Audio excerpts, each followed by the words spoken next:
Labor relations. Labor relations are the interactions and negotiation between the employers who run the business and set the rules and employees who do the work.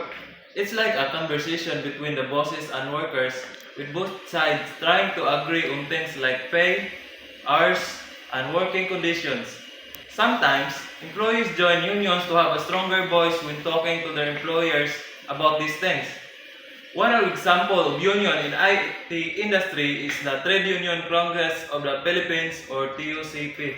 TUCP is one of the largest labor federations in the Philippines, representing workers from diverse sectors, including IT, while it focuses beyond the IT industry.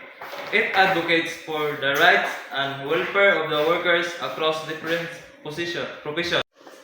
Collective bargaining is a process where workers, usually through the union, negotiate with their employer to determine terms and conditions of employment. This negotiation covers various aspects such as wages, benefits, working hours, vacation time, and workplace safety. It's like a big discussion where both sides try to reach an agreement that is fair and beneficial for everyone involved.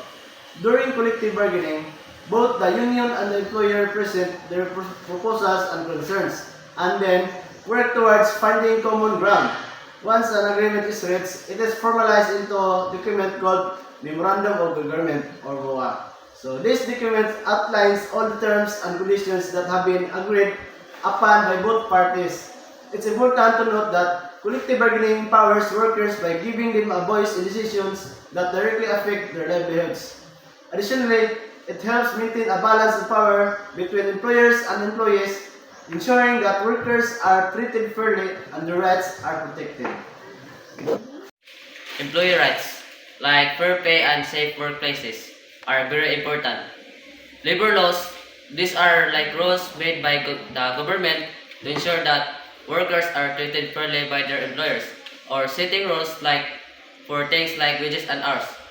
Forming unions, when workers feel like they're not being treated fairly, or they can join together or form a group called union, or they work together to stand up for their rights like getting better pay or safer working conditions.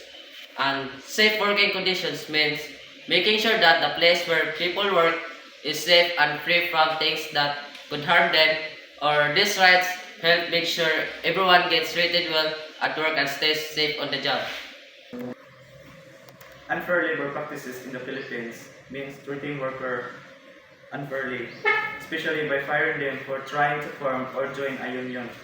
This is against the law because workers have the right to join together to ask for better pay and working conditions. So when workers in a company trying to form a union to ask for better pay or safer working conditions, it's called unfair. The company fires for doing that. This is because workers have the right to join together and ask for better treatment at work.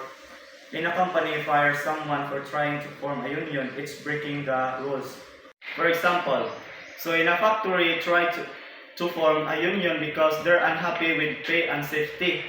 The company fires some for small mistake, claiming poor performance, but the real reason is they're forming a union, which is against the law to fire for in the Philippines.